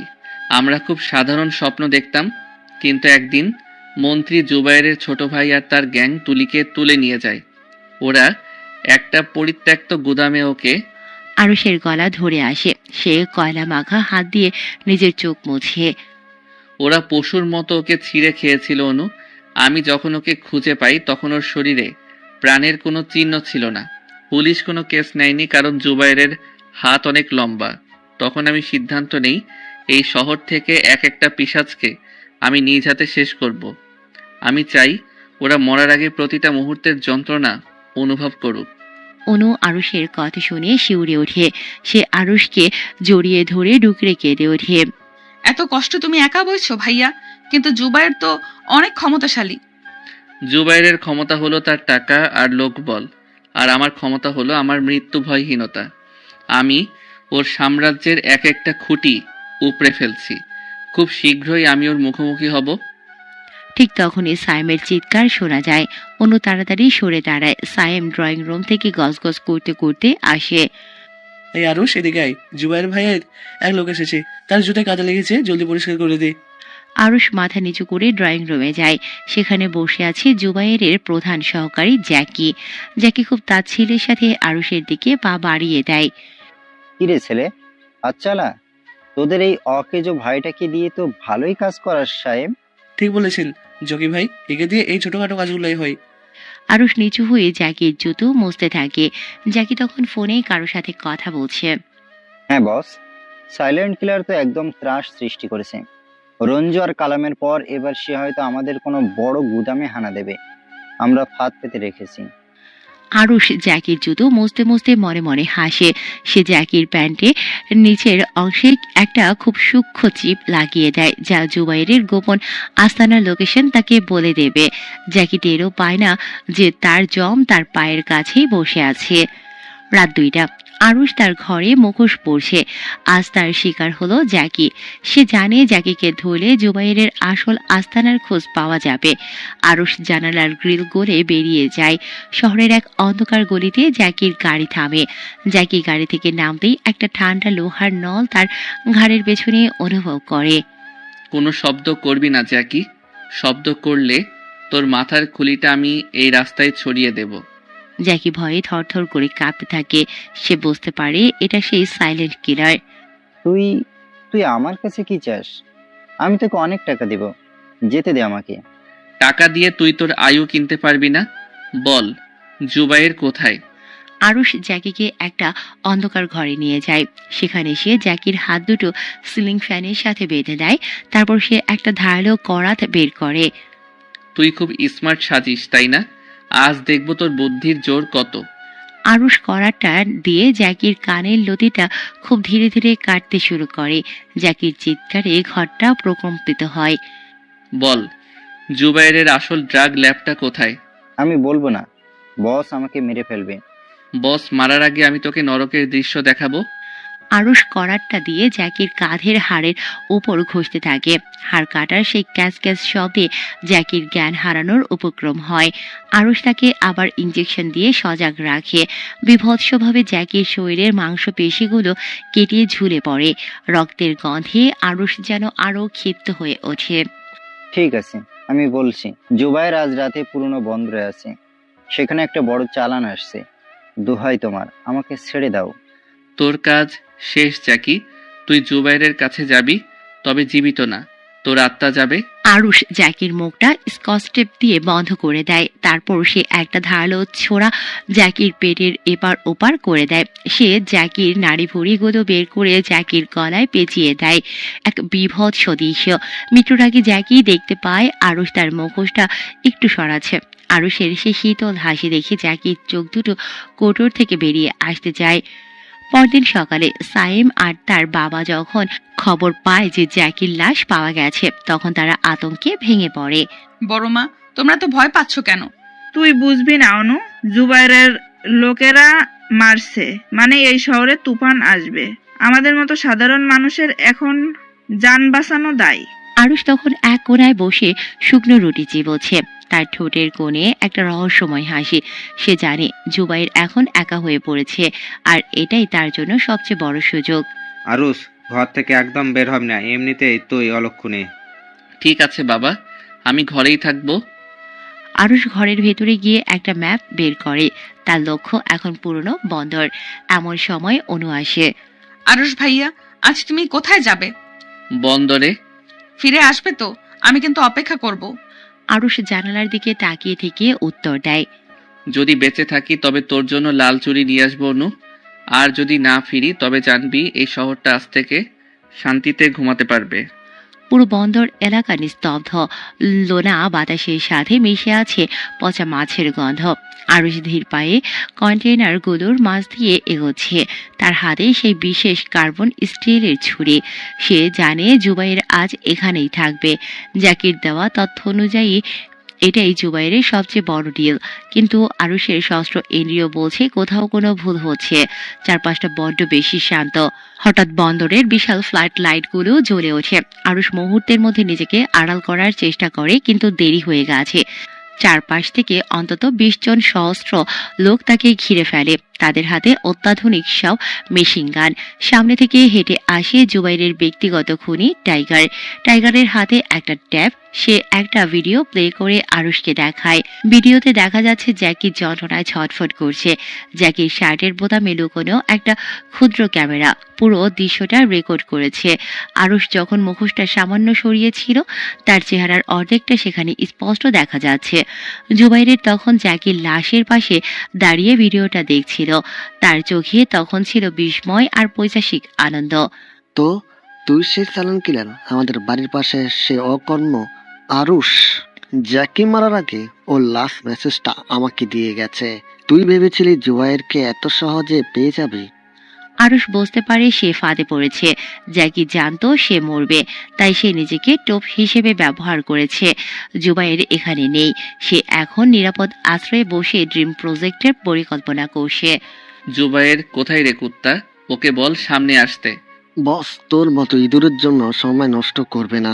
আমাদের নির্দেশ দেওয়া হয়েছে তোর শরীর থেকে এক একটা অঙ্গ আলাদা করে বস্তায় ভরে ওনার কাছে পাঠাতে। গুলি কর, ওকে? মুহূর্তের মধ্যে চারপাশ থেকে গুলির বৃষ্টি শুরু হয়। আরুষ চিতার মতো লাফ দিয়ে একটা কন্টেইনারের পেছনে আশ্রয় নেয়। তার কাঁধে একটা গুলি ঘষা দিয়ে চলে যায়। সে দাঁতে দাঁত চেপে সহ্য করে। তার চোখে এখন আদিম হিংস্রতা। তোরা সবাই আজ মরবি, কেউ জ্যান্ত ফিরবি না। আরুষ একটা স্মোক গ্রেনেড ছুঁড়ে মারে। পুরো এলাকা ঘন ধোঁয়ায় ঢেকে যায়। অন্ধকারের মধ্যে আরুষ যেন এক অদৃশ্য দানব। সে কন্টেইনারের উপর থেকে ড্রপ দিয়ে এক গুন্ডার ঘাড়ে আছড়ে পড়ল। তার হাতের ছুরিটা সেই লোকের মাথার খুলি চিরে ভেতরে ঢুকিয়ে যায়। রক্ত গরম ফোয়ারার মতো আরুষের মুখে ছিটকে আসে। সে কোনো দয়া দেখাচ্ছে না। একজনের হাত ধরে সে উল্টো দিকে মুচড়ে দেয়। হাড় ভাঙার শব্দটা ধোয়ার মাঝে বিভৎস শোনায়। সে লোকটার চোখ দুটো নিজের আঙুল দিয়ে গর্ত করে দেয়। আর্তনাদ করার আগেই আরুষ তার জিভটা টেনে ছিঁড়ে ফেলে। বাঁচাও টাইগার ভাই, ও মানুষ না, ও শয়তান। টাইগার পাগলের মতো অন্ধকারের দিকে গুলি চালায়। চুপ থাক কাপুরুষ, ওকে খুঁজে বের কর। ও তো জখম, বেশি দূর যেতে পারবে না। আরুষ টাইগারের ঠিক পেছনে এসে দাঁড়ায়। টাইগার ঘোড়ার আগেই আরুষ তার পায়ের পেশিতে ছুরি বসিয়ে দেয়। টাইগার চিৎকার দিয়ে মাটিতে পড়ে যায়। আরুষ তার বুকের উপর বসে পড়ে। সে টাইগারের একটা কান কামড়ে ছিঁড়ে ফেলে। কাঁচা মাংসের স্বাদ আরুষের মস্তিষ্ককে আরো বিকৃত করে তোলে। জুবাইর কোথায়? শেষবার জিজ্ঞেস করছি। আমি জানি না। ও শহরে ওর বাগান বাড়িতে আছে। দোহাই তোর, আমাকে এভাবে মারিস না। তোর দোহাই দেওয়ার সময় শেষ টাইগার। তুই মানুষের রক্ত নিয়ে হোলি খেলছিস, আজ নিজের রক্ত দেখ। আরুষ টাইগারের পেটটা মাঝখান দিয়ে চিরতে শুরু করে। সে খুব ধীরে ধীরে কাজটা করছে যাতে টাইগার দীর্ঘক্ষণ যন্ত্রণায় ছটফট করে। টাইগারের নাড়ি ভুঁড়িগুলো বের করে আরুষ পাশের একটা হুকে ঝুলিয়ে দেয়। টাইগারের চোখ দুটো ভয়ে আর যন্ত্রণায় সাদা হয়ে যায়। আরুষ তার গলার নলিটা দাঁত দিয়ে ছিঁড়ে ফেলে। পুরো জায়গাটা এখন এক নরককুণ্ড। বাকি গুন্ডারা এই বিভৎস দৃশ্য দেখে অস্ত্র ফেলে পালিয়ে যায়। আরুষ টলতে টলতে উঠে দাঁড়ায়। তার শরীরে অনেক আঘাত, রক্তক্ষরণের কারণে তার মাথা ঘুরছে। সে কোনো মতে বন্দর থেকে বেরিয়ে একটা অন্ধকার গলিতে আশ্রয় নেয়। পরদিন সকালে বাড়িতে তুল কালাম কাণ্ড। জুবাইরের লোকেরা সাইমদের বাড়িতে হানা দিয়েছে। তারা আরুষকে খুঁজছে। আরুষ তখন তার ঘরে রক্তাক্ত অবস্থায় পড়ে আছে। অনু দরজায় তালা দিয়ে বাইরে দাঁড়িয়ে আছে। করেছে ও? জুবাইর কেন চাই তাকে? আর ও তো ঘরেই আছে। ও সারাদিন ঘর থেকে বের হয় না, ও আবার কি অপরাধ করবে? জুবাইরের লোকেরা ঘরে ঢুকবে এমন সময় সজীবের ফোন বেজে ওঠে। তাকিয়ে দেখে জুবাইরের কল এসেছে। হ্যালো ভাই। চলে আয় ওখান থেকে, সময় মতো খেলবো। কিন্তু ভাই। জুবাইর ফোন কেটে দেয়। ওর লোকেরা চলে যায়। সায়েম আর তার বাবা আরুষের ঘরের দরজা ভেঙে ঢোকে। তারা দেখে আরুষ মেঝের উপর পড়ে আছে। তার শরীরে অনেকগুলো ব্যান্ডেজ এবং সে জ্বরে কাঁপছে। অনু পাশে বসে তার সেবা করছে। এই হারামজাদা, তুই কাল রাতে কোথায় ছিলি? জুবাইয়ের ভাইয়ের লোকেরা কেন খুঁজছে তোকে? আরুষ খুব দুর্বলভাবে চোখ খুলে সে কাঁপা কাঁপা গলায় বলে, বাবা, কাল রাতে আমি ওই বাজারের গুন্ডাদের হাতে মার খেয়েছি। ওরা আমাকে খুব মেরেছে, আমি তো কিছুই জানি না। সায়েম আরুষের ক্ষতের উপর একটা লাথি মারে। আরুষ ব্যথায় চিৎকার করে ওঠে। মিথ্যা বলবি না, তুই নিশ্চয়ই কোনো চুরি করেছিস। তোকে আজ জুবাইয়ের ভাইয়ের কাছে নিয়ে যাব, উনি তোর বিচার করবেন। অনু আরুষকে জড়িয়ে ধরে। তোমরা ওকে নিয়ে যেতে পারবে না, ও খুব অসুস্থ। তোমরা কি মানুষ নাকি পিশাচ? সাইম অনুকে একটা ধাক্কা দিয়ে সরিয়ে দেয়। তারা আরুষকে টেনে হিস্ট্রি গাড়িতে তোলে। আরুষ মনে মনে হাসে। সে তো এটাই চেয়েছিল। জুবাইর নিজে থেকে তাকে ডেকে পাঠাচ্ছে। তার দুর্গে ঢোকার এর চেয়ে সহজ উপায় আর নেই। গাড়ির ভেতরে আরুষ চোখ বন্ধ করে থাকে। আরুষ জানে আজ রাতের পর এই শহরে আর জুবাইয়ের নামে কেউ থাকবে না। সে তার নখের নিচে লুকোনো ছোট্ট একটা বিষাক্ত সূচ স্পর্শ করে। সায়েম ভাইয়া, আমাকে বাঁচাও, ওরা আমাকে মেরে ফেলবে। চুপ থাক অলক্ষণে, তোর জন্য আমাদের পরিবার আজ বিপদে, তুই মরলে আমাদের মুক্তি। আরুষ আবার চুপ হয়ে যায়। সে ভাবছে অনুর কথা। মেয়েটা হয়তো এখন অঝরে কাছে।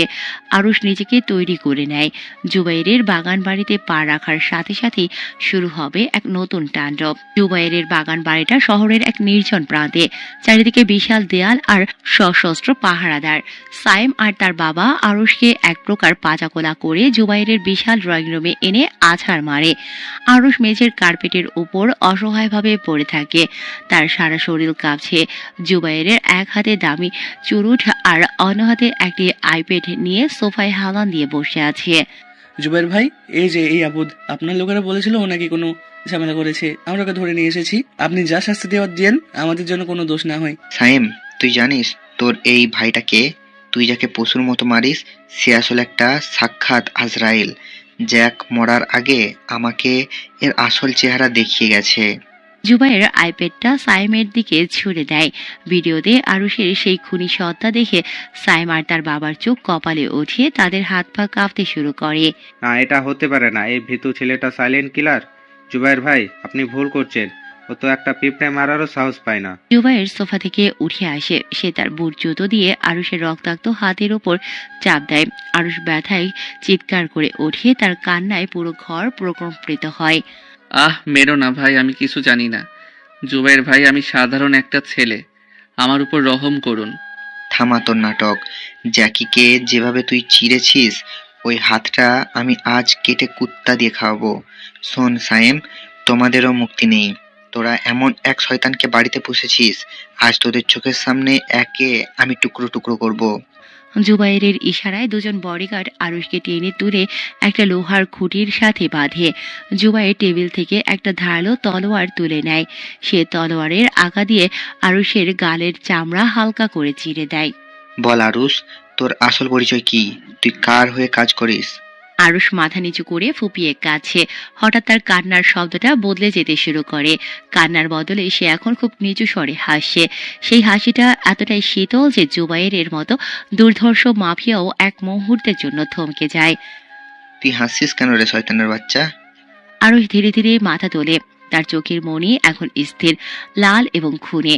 তার মুখের সেই অসহায় ভাবটা কর্পূরের মতো উড়ে গেছে। তুই ঠিকই বলেছিস জুবাইর, আমি সাইলেন্ট কিলার। আর তুই আমাকে তোর দুর্গের ভেতর ডেকে নিয়ে এসে জীবনের সবচেয়ে বড় ভুলটা করলি।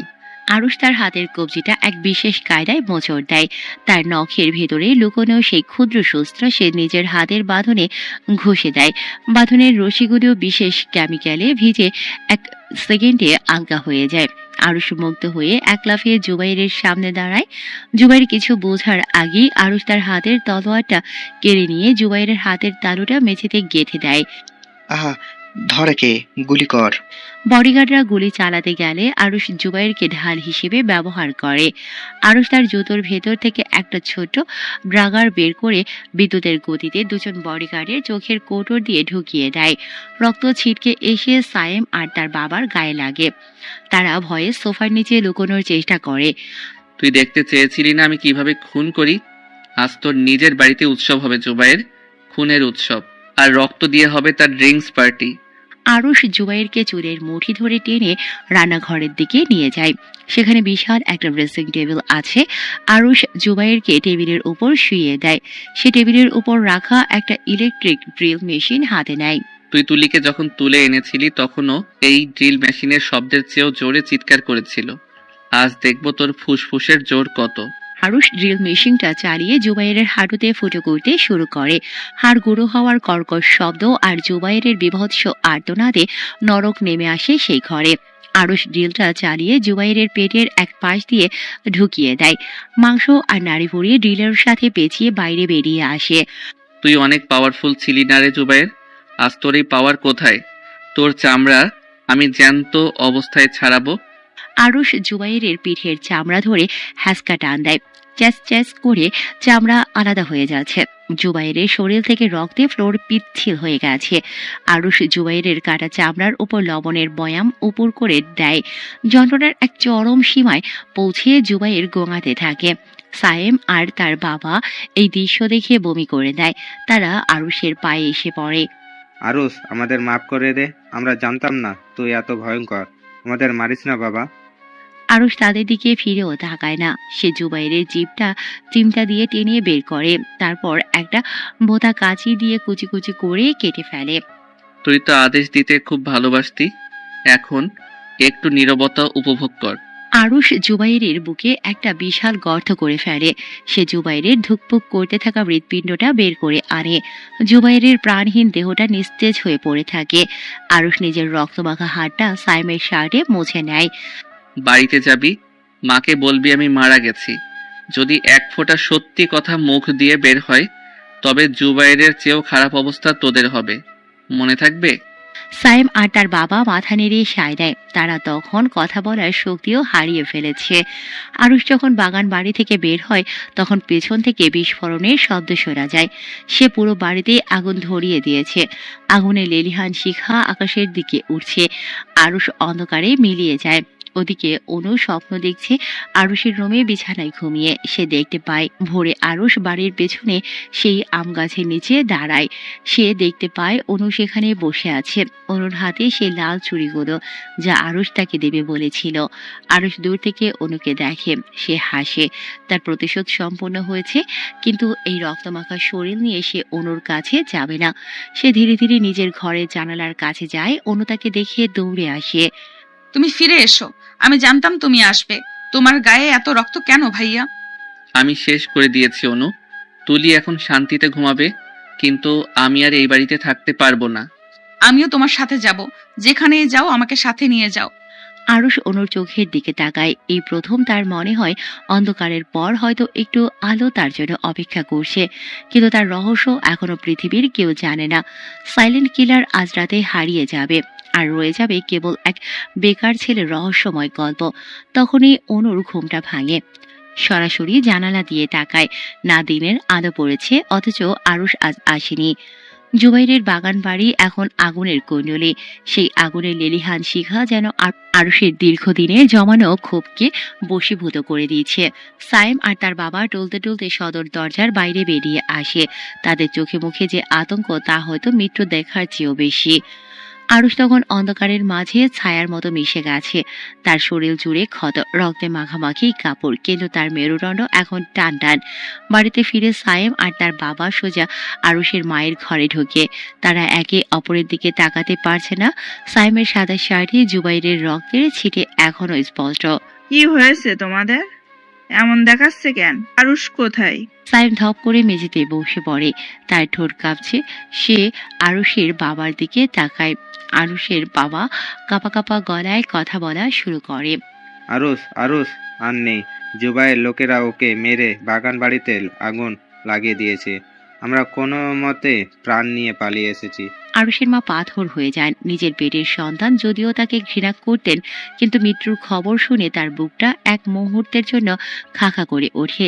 ঠিক সেই সময় অনু দরজার ওপাশ থেকে সব শুনতে পায়। সে চিৎকার করে ভেতরে ঢোকে। মিথ্যা কথা, তোমরা মিথ্যা কথা বলছো। আরুষ ভাইয়া মরতে পারে না, তোমরা ওকে ফেলে পালিয়ে এসেছো। চুপ করো নু, ওই পাপিষ্টের জন্য কোনো চোখের পানি ফেলবি না। ওর জন্য আমাদের মান সম্মান সব শেষ হয়ে যাচ্ছিল। মরেছে আপদ, বিদায় হয়েছে। সায়েম যখন আরুষকে নিয়ে কটূক্তি করছে, তখন তার মনের ভেতর আরুষের সেই পৈশাচিক খুনি রূপটা বারবার ভেসে উঠছে। সে জানে আরুষ মরেনি, কিন্তু সত্যি বললে তাদের কলিজা ছিঁড়ে ফেলবে ওই সাইলেন্ট কিলার। আরুষ এখন তাদের কাছে এক জীবন্ত যমদূত। এদিকে আরুষ তার গোপন আস্তানায় বসে আছে। শহরের এক প্রান্তে এক পরিত্যক্ত কারখানার নিচে তার একটি বেসমেন্ট আছে। সেখানে সে নিজের ক্ষতগুলো নিজে ড্রেসিং করছে। ব্যথায় তার কপালে ঘাম জমেছে, কিন্তু তার মুখে কোনো শব্দ নেই। সে আয়নায় নিজের দিকে তাকায়। তুই আজ মুক্ত তুলি। তোর হত্যাকারীদের আমি কুত্তা দিয়ে খাইয়েছি। আরুষ তার ডার্ক নেট ল্যাপটপটা খোলে।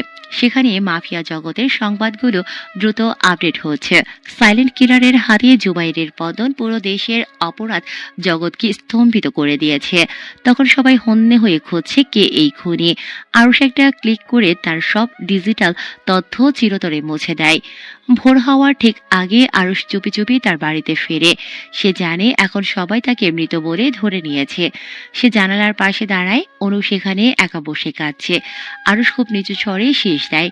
অনু চমকে জানালার দিকে তাকায়। অন্ধকারের ভেতর আরুষের অবয়ব দেখে সে এক লাফে জানালার গ্রিল ধরে ফেলে। ভাইয়া, তুমি বেঁচে আছো? ওরা তো বললো তুমি নেই। চুপ অনু, একদম চিৎকার করবি না। ওরা যা জানে তাই যেন জানে। আমি এখন মৃত। মৃত মানুষের কোনো পরিচয় থাকে না। আমি তোমার সাথে যাব ভাইয়া। এখানে আমি আর এক মুহূর্ত থাকতে পারবো না। ওরা তোমাকে সহ্য করতে পারে না, ওরাও পিশাচ।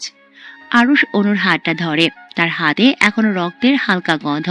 অনু সেই গন্ধটা পায়, কিন্তু সে ভয় পায় না। অনু, আমি যা করি সেটা জানলে তুই আমাকে ঘৃণা করবি। আমি মানুষকে বীভৎসভাবে মারি। আমি একজন সাইকোপ্যাথ। আমি জানি না সাইকোপ্যাথ কি। আমি শুধু জানি তুমি আমার সেই ভাইয়া যে আমাকে আগলে রাখো। তুমি যাই করো, আমার চেয়ে ভালো কেউ জানে না তুমি কেন করো। আরুষ একটা দীর্ঘশ্বাস ফেলে। সে পকেট থেকে কয়েক বান্ডিল টাকা বের করে অনুর হাতে দেয়। এই টাকাগুলো রাখ। কাল সকালে তুই বাড়ি থেকে পালিয়ে স্টেশনে যাবি। আমি সেখানে থাকবো। আমরা এই শহর ছেড়ে অনেক দূরে চলে যাব। আর বড় মা, সায়েম ভাইয়া? ওরা ওদের কর্মফল ভোগ করবে। ওদেরকে আমি মারবো না, কিন্তু ওরা সারা জীবন আমার ভয়ে সিটিয়ে থাকবে। ওটাই হবে ওদের শাস্তি। পরদিন সকালে বাড়িতে কান্নার রোল পড়ে। পাড়া প্রতিবেশী সবাই আসে আরুষের মৃত্যুর খবর শুনে। সায়েম আর তার বাবা খুব গভীরভাবে বসে আছে। তারা জানে না লাশের বদলে কবরে কি দেবে, কারণ জুবাইরের বাগান বাড়ি এখন ছাই। অনু খুব স্বাভাবিকভাবে সবার সাথে মিশছে। সে তার ব্যাগ গুছিয়ে নিয়েছে। সে বাড়ির পেছনের দরজা দিয়ে বেরিয়ে পড়ে। পেছনে তাকিয়ে সে একবার তার জন্মভূমিকে দেখে নেয়। তার মনে কোনো মায়া নেই। স্টেশনে আরুষ ছদ্মবেশে বসে আছে, মাথায় টুপি আর চোখে কালো চশমা। তাকে চেনার কোনো উপায় নেই। অনু যখন তার সামনে এসে দাঁড়ায়, আরুষ উঠে দাঁড়িয়ে ট্রেনের দিকে হাঁটা শুরু করে।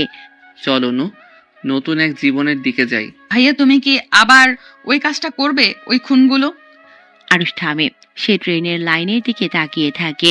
অন্ধকার তোকে কোনোদিন ছাড়ে না রে অনু। আমি হয়তো সাধারণ মানুষ হবার চেষ্টা করব, কিন্তু যদি কখনো কেউ তোকে অসম্মান করতে চায়, তবে সাইলেন্ট কিলার আবার জেগে উঠবে। ট্রেনটা হুইসেল দিয়ে চলতে শুরু করে। আরুষ আর অনু কামরার ভেতর বসে। জানালার বাইরে শহরটা দ্রুত মিলিয়ে যাচ্ছে। সাইমরা হয়তো এখন খুশিতে মিষ্টি খাচ্ছে, কিন্তু তারা জানে না তাদের মাথার উপর সবসময় এক অদৃশ্য তলোয়ার ঝুলছে। আরুষ তার পকেট থেকে তুলির সেই লকেটটা বের করে ট্রেনের জানালা দিয়ে বাইরে ছুড়ে দেয়। অতীতকে সে বিসর্জন দিল, কিন্তু তার হাতের সেই অদ্ভুত শীতলতা এখনো যায়নি। সে জানে মাফিয়া জগতের সম্রাট হওয়ার নেশাটা রক্তে মিশে গেছে। মাফিয়া জগতে এখন একটাই কথা, সাইলেন্ট কিলার মরেনি। সে শুধু আড়ালে গেছে। যে কোনো দিন, যে কোনো অন্ধকার রাতে সে আবার ফিরে আসবে। 4 মাস পর পাহাড়ের গা ঘেঁষে নির্জন গ্রামটিতে গত কয়েক মাস ধরে আরুষ আর অনু এক নতুন জীবনের স্বপ্ন বুনেছে। আরুষ দিনের বেলা সাধারণ মানুষের মতো পাহাড়ি ফল বিক্রি করে বা ছবি আঁকে, কিন্তু রাতের বেলা সে একা জেগে থাকে। তার চোখের নিচে কালি জমেছে। সে জানে জুবাইরের পতন মানেই সব শেষ নয়। জুবাইরের সাম্রাজ্যের অবশিষ্টাংশ এখনো তাকে হন্যে হয়ে খুঁজছে। বিশেষ করে জুবাইরের বাবা রাশেদ, যে কিনা জুবাইরের চেয়েও বেশি হিংস্র এবং প্রতিশোধ পরায়ণ। রাতের বেলা আরুষ যখন তার কাঠের বাড়ির বারান্দায় বসেছিল, তখন দূরে পাহাড়ের নিচে কয়েকটা জোরালো আলোর হেডলাইট দেখতে পায়। সে বুঝতে পারে তার শান্ত দিনগুলো শেষ হতে চলেছে। সে দ্রুত ভেতরে গিয়ে অনুকে ডাকে। অনু, তুই এখনই এই বাড়ির পেছনের গোপন সুড়ঙ্গ দিয়ে জঙ্গলের দিকে চলে যা। একদম পেছনে তাকাবি না। আরুষ ভাইয়া, কি হয়েছে? তুমি কেন এমন করছো? আমি তোমাকে ফেলে কোথাও যাব না। তুই যা বলছি শুনবি অনু। ওরা আসছে, রাশেদ আসছে, মানে জুবাইরের বাবা। তুই পাশে থাকলে আমি লড়তে পারবো না। ওদের সামনে তুই আমার দুর্বলতা হতে পারিস না, তোকে আমার শক্তি হতে হবে। তুই বেঁচে থাকলে আমি আবার ফিরে আসবো। অনু আরুষের চোখের দিকে তাকায়। সেখানে সে এক ভয়ঙ্কর খুনের নেশা দেখতে পায়। সে আর কথা না বাড়িয়ে আরুষকে জড়িয়ে ধরে কেঁদে ওঠে এবং তারপর অন্ধকারের মাঝে হারিয়ে যায়। আরুষ এখন একা। সে তার ঘরের সব লাইট নিভিয়ে দেয়। সে আলমারির ভেতর থেকে তার সেই গোপন সুটকেস বের করে। সেখান থেকে বের হয় তার কার্বন ফাইবারের তৈরি বিশেষ মাস্ক, তলোয়ারের মতো ধারালো খঞ্চর এবং হাড় ভাঙার জন্য বিশেষ হাতুড়ি। সে সারা শরীরে এক অদ্ভুত শীতলতা অনুভব করে। তার ভিতরে সেই দানবটা অনেকদিন পর জেগে উঠেছে। পাহাড়ের নিস্তব্ধতা চিরে কয়েকটা বড় জিপ গাড়ি আরুষের বাড়ির সামনে এসে থামে। গাড়ি থেকে অন্তত 20 জন সশস্ত্র লোক নামে। তাদের সবার হাতে অত্যাধুনিক অস্ত্র। রাশিদ গাড়ি থেকে নামে, তার হাতে একটা বিশাল চপার। কিরে সাইলেন্ট কিলার, ভেবেছিলি পাহাড়ের চূড়ায় মেয়ে মানুষ নিয়ে ঘর সংসার করবি আর আমি তোকে ছেড়ে দেব? আমার ছেলে জুবাইরের রক্তের ঋণ আজ তোকে শোধ করতে হবে। রাশেদ তার লোকদের ইশারা দেয়। তারা বাড়িতে বৃষ্টির মতো গুলি চালাতে শুরু করে। কাঁচ ভাঙার শব্দ আর বুলেটের আওয়াজে চারপাশ প্রকম্পিত হয়, কিন্তু ভেতর থেকে কোনো উত্তর আসে না। তারা যখন দরজার তালা ভেঙে ভেতরে ঢোকে, তখন পুরো ঘর অন্ধকার।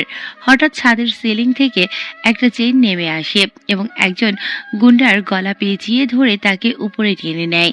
লোকটা চিৎকার করার আগেই আরুষ তার ধারালো আঙুল দিয়ে লোকটার শ্বাসনালী চিরে ফেলে। একজন শেষ, বাকিরা কি তৈরি আছিস? তোদের মরণ আজ এই পাহাড়ের খাঁজে খাঁজে লেখা হবে। আরুষের কণ্ঠস্বর চারিদিক থেকে ভেসে আসে, যেন সে কোনো একটা নির্দিষ্ট জায়গায় নেই। সে এখন ছায়া। সে অন্ধকারের ভেতর থেকে একজনের উপর ঝাঁপিয়ে পড়ছে। সে একজনের হাত ধরে মোচড় দিয়ে উল্টো দিকে ঘুরিয়ে দেয়। হাড় মটমট করে ভেঙে চামড়া চিরে বাইরে বেরিয়ে আসে। আরও সেই ভাঙা হাড়টা দিয়েই লোকটার গলার ভেতর গেঁথে দেয়। বিভৎস যন্ত্রণায় লোকটা মাটিতে লুটিয়ে পড়ে। মার ওকে, গোল হয়ে দাঁড়া সবাই। যেদিকে নড়াচড়া দেখবি সেদিকে গুলি চালা। কিন্তু আরুষ তাদের চেয়েও দ্রুত। সে মেঝের নিচ দিয়ে রাখা একটা গোপন গ্যাস সিলিন্ডার খুলে দেয়।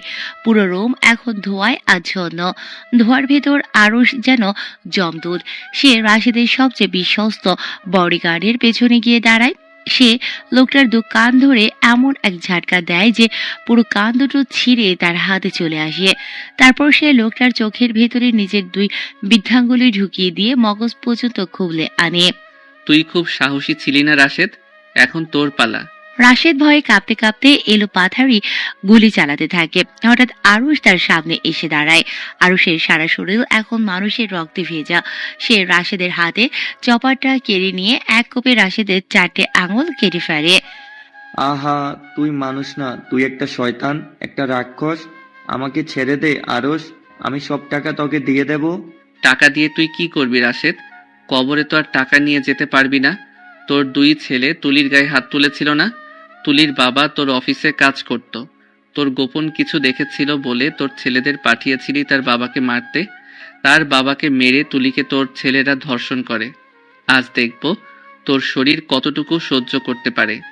আরুষ রাশেদকে হিস্ট্রে নিয়ে বাড়ির পেছনের পাহাড়ের কিনারায় নিয়ে যায়। সে রাশেদের পিঠের চামড়াটা জ্যান্ত অবস্থায় ছুরি দিয়ে চিৎতে শুরু করে।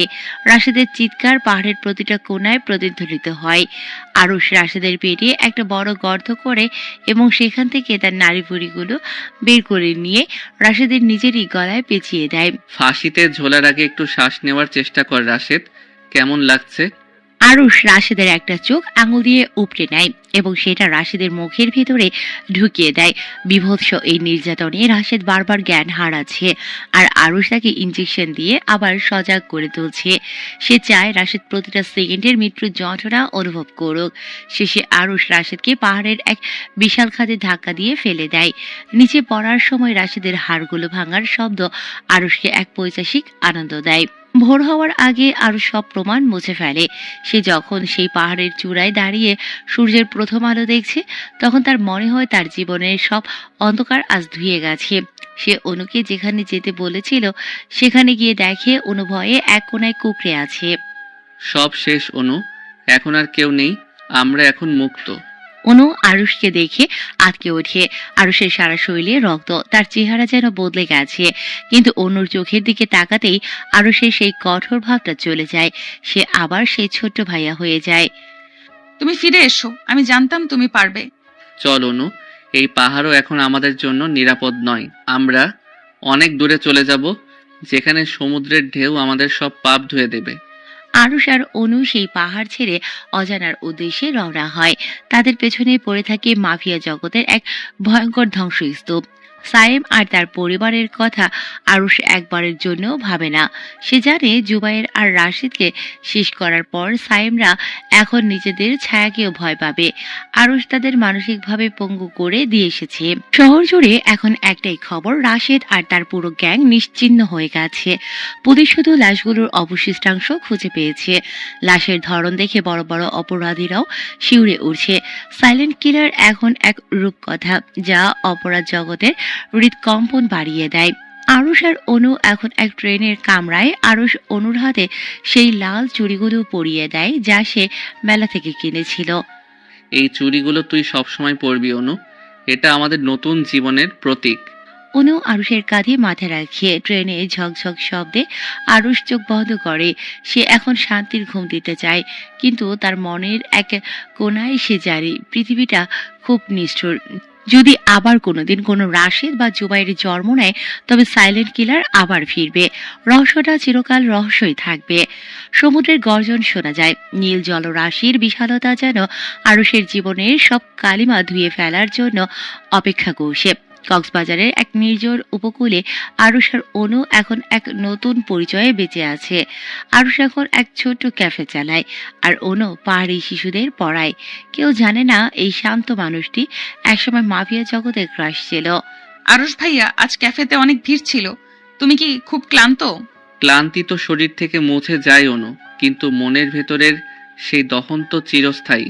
তবে তোকে হাসতে দেখলে আমি সব ভুলে যাই। আরুষ সমুদ্রের দিকে তাকিয়ে থাকে। তার মনে পড়ে সাইম আর তার বাবার কথা। আরুষ যাওয়ার আগে সাইমের নামে এমন এক ব্যাংক জালিয়াতির মামলা সাজিয়ে এসেছিল যে এখন সাইম আর তার বাবা জেলের ঘানি টানছে। আরুষের মা এখন এক বৃদ্ধাশ্রমে একাকী সময় কাটাচ্ছে। আরুষ তাদের শারীরিক ক্ষতি করেনি, কিন্তু তাদের অহংকার আর দম্ভকে মাটির সাথে মিশিয়ে দিয়েছে। তারা এখন জানে তাদের অবহেলিত সেই ছেলেটা আসলে কি ছিল। এদিকে মাফিয়া জগতে এখন সাইলেন্ট কিলার এক কিংবদন্তি। শহরের বড় বড় ডনরা এখন রাতে ঘুমানোর আগে নিজের ঘরের দরজা 10 বার পরীক্ষা করে। পুলিশ ফাইলটা বন্ধ করে দিয়েছে, কারণ কোনো ক্লু বা প্রমাণ অবশিষ্ট নেই। সাইলেন্ট কিলার যেন এক ধোঁয়া, যা রক্ত জড়িয়ে বাতাসে মিলিয়ে গেছে। রাতের বেলা সৈকতে আরুষ আর অনু হাঁটছে। জ্যোৎস্নার আলোয় সমুদ্রের পানি রূপালী হয়ে উঠেছে। অনু আরুষের হাতটা শক্ত করে ধরে।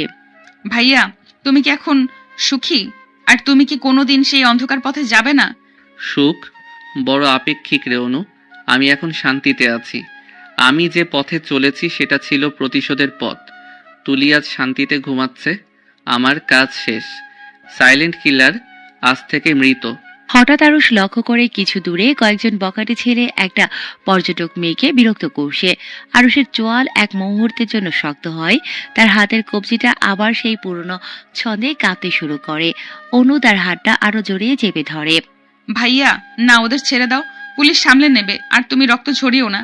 আরুষ অনুর দিকে তাকায়। অনুর চোখে সে আকুতি দেখতে পায়। আরুষ দীর্ঘশ্বাস ফেলে নিজের রাগ নিয়ন্ত্রণ করে। সে বুঝতে পারে তার ভেতরে সেই পিচাসটা এখনো পুরোপুরি মরেনি। সে শুধু অনুর ভালোবাসার শিকলে বন্দী হয়ে আছে। ঠিক আছে অনু, চল বাড়িতে যাই। আজ তোর জন্য আমি রান্না করব। বাড়িতে ফিরে আরুষ যখন রান্নাঘরে কাজ করছিল, তখন সে তার গোপন ড্রয়ারটা একবার খোলে।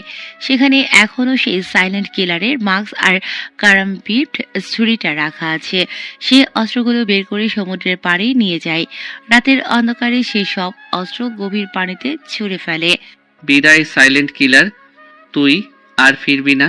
সমুদ্রের ঢেউয়ের শব্দে আরুষের কথাগুলো মিলিয়ে যায়। সে ফিরে এসে অনুকে জড়িয়ে ধরে। অনু বুঝতে পারে আরুষ আজ চিরতরে মুগ্ধ হলো। পরদিন সকালে খবরের কাগজে একটা ছোট্ট খবর আসে। শহরের বড় এক সন্ত্রাসী গ্রুপ নিজেদের মধ্যে মারামারি করে ধ্বংস হয়ে গেছে। পুলিশের ধারণা সাইলেন্ট কিলার আবার ফিরেছে। কিন্তু আরুষ সেই খবর পড়ে শুধু মৃদু হাসে। সে জানে সে এখন এক সাধারণ মানুষ। ভাইয়া এসো, নাস্তা তৈরি। আজ আমাদের পাহাড়ে যাওয়ার কথা ছিল না? কিরে, বরকে কেউ ভাইয়া ডাকে? ঠিক মতো ডাক। ছোটবেলার অভ্যাস তো। আচ্ছা, এইদিকে আসো। হ্যাঁ অনু, চলো। আজ শুধু পাহাড় আর সমুদ্রকে দেখব।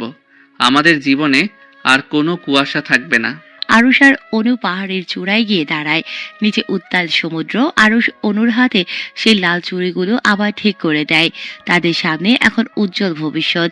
মাফিয়া জগতে সেই রহস্যময় খুনি এখন এক সাধারণ প্রেমিক আর ভাই হিসেবে হারিয়ে গেল জনসমুদ্রে।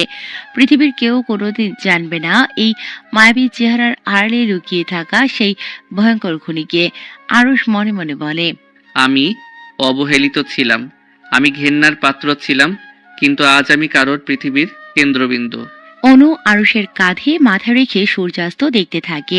তাদের পেছনে পড়ে থাকে রক্তের ইতিহাস, আর সামনে পড়ে থাকে ভালোবাসার অসীম দিগন্ত। সাইলেন্ট কিলারের গল্প এখানেই শেষ হলো, কিন্তু আরুষ আর অনুর জীবন শুরু হলো এক নতুন ছন্দে। তোমাকে অনেক ভালোবাসি আরুষ ভাইয়া। আমিও তোকে খুব ভালোবাসি রে অনু। তুই আছিস বলেই আমি আজ মানুষ হতে পেরেছি। সমুদ্রের ঢেউ এসে তাদের পায়ের চিহ্নগুলো মুছে নিয়ে যায়। রয়ে যায় শুধু এক গভীর নীরবতা আর প্রশান্তি।